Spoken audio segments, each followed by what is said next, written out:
My name is Mike Greenwald, and it's my first year at Westminster. Some of you know a few things about me. I live in an alumni house. I teach math. I love to run, and I'm really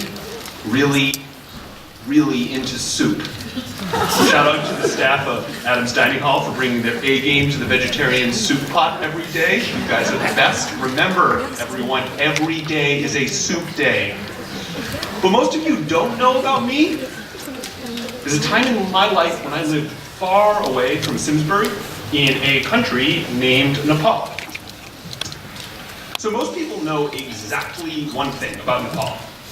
It's home to the tallest mountain on Earth, Mount Everest, and I knew just about as much when I first got there.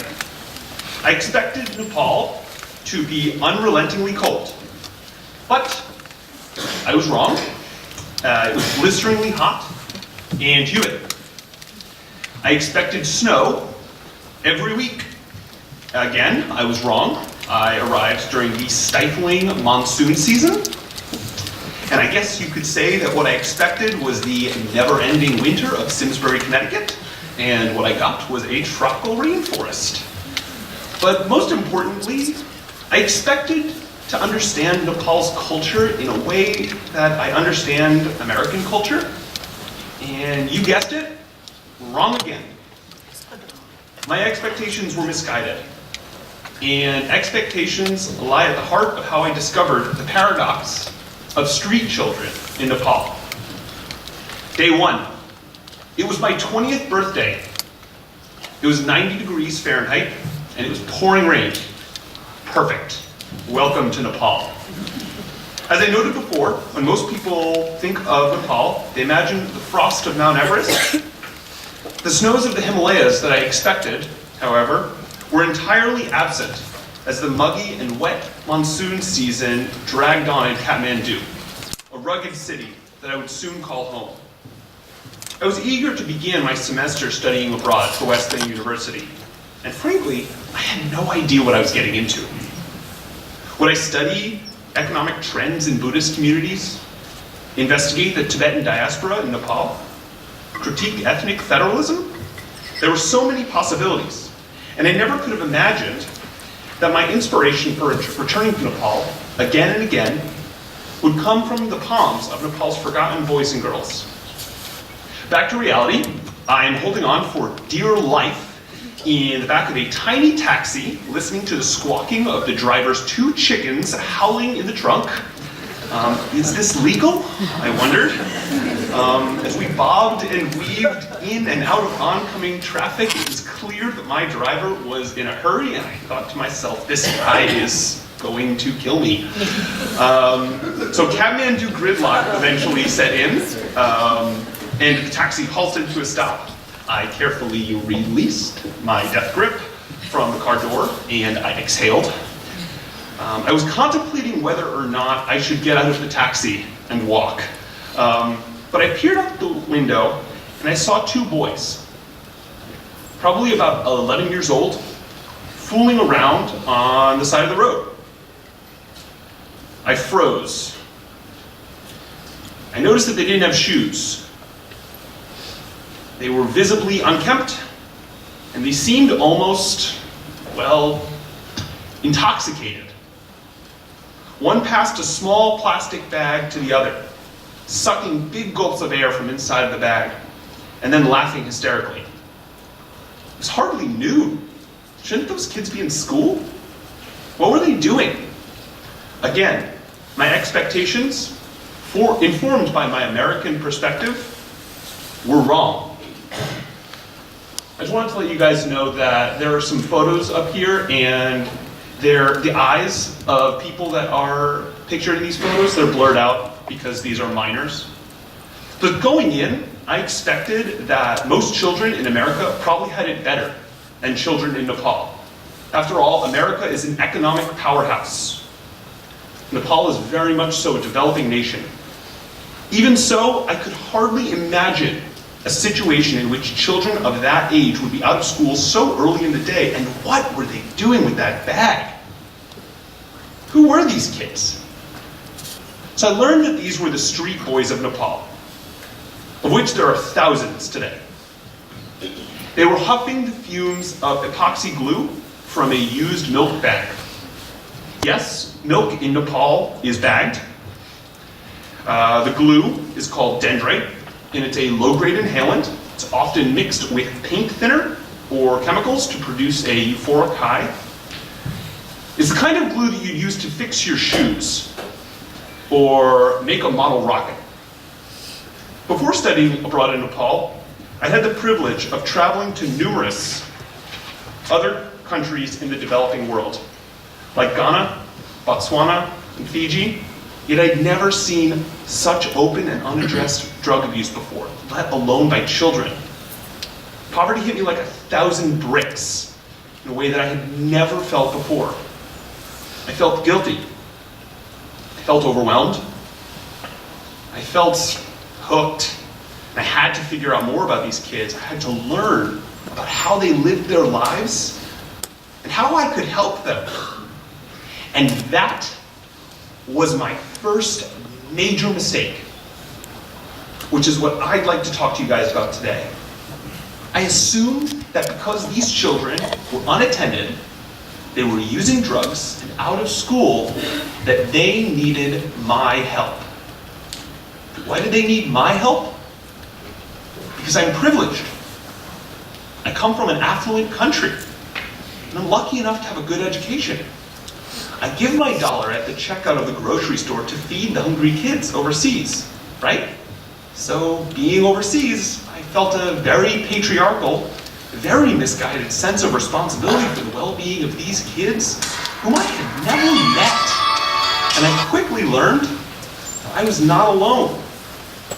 Apart from the thousands of tourists who readily give over a few Nepali rupees here and there to the boys of the street, there are hundreds of non-governmental organizations, I'm going to call these NGOs for short, that tasks themselves with housing, feeding, and clothing these kids. Today there are between 5,000 and 6,000 street children currently living in Nepal, and they are attended to by hundreds, again, count them, hundreds of NGOs. In fact, during my research, I uncovered that there are more beds, food, donors than there are children. Why do these kids still exist? Paradoxically, sustained by charitable organizations while living in the shadow of stigma, the street kids of Kathmandu are in abundance as a result of a largely transparent yet under-acknowledged cycle. The kids are trapped in between short and long-term support systems. So children who take to the street, they tend to do so of their own accord. They choose to do this. Domestic violence, intolerable step-parents, paternal alcoholism in particular, generally encourages the children to leave home and travel to an urban environment. And in this urban environment, they prefer the freedom-oriented lifestyle of the streets, where kind-hearted, well-intentioned passersby and NGOs support their way of life. And they prefer this to the hardship of, for example, being a full-time apprentice in a shop. Make no mistake, these kids are genuinely grateful to receive a few rupees directly on the street. However, consider this, as a tourist, giving bite-sized donations directly to a child living on the streets, it does two things. One, you feel a little bit better because you've helped. You've got a lovely smile and a flash of recognition. And two, you have encouraged the kid to stay in an unsafe, insecure position, begging on the streets from passersby, just on the side of the road. But that being said, the sidewalk lifestyle in Kathmandu is relatively hospitable to young street boys, who can easily receive short-term support from generous tourists and locals, while simultaneously taking advantage of the long-term support offered by NGOs. In other words, they benefit from both the availability of money on the street, as well as the availability of food, water, clothing, and shelter at NGOs. For this reason, substance abuse among boys 5 to 16 years old, yeah, I said 5, is not only common, but it also appears to be a direct result of the misguided generosity of foreigners and locals alike. If the boys don't need to spend their begged income on necessities, they spend their money on drugs. In fact, of the nearly 200 boys who participated directly in my research study, I observed a pack who would travel in a counterclockwise rotation around the city of Kathmandu, which is actually a circular city, on a 7-day schedule, where they would hit a different charity each day to take advantage of the food, water, and clothing, and then leave the NGO to beg and huff glue. They do this for months. NGO, beg, drugs, repeat. One former street boy reported to me that upon coming to the streets of Kathmandu, one of his peers taught him how to use glue and pressured him by saying, "Take it. If you sniff, you will not be hungry. You will not even be cold. You will feel like you're flying in the sky. You'll see gods in the sky. You'll see miracles. Take the bag. Nothing bad is going to happen."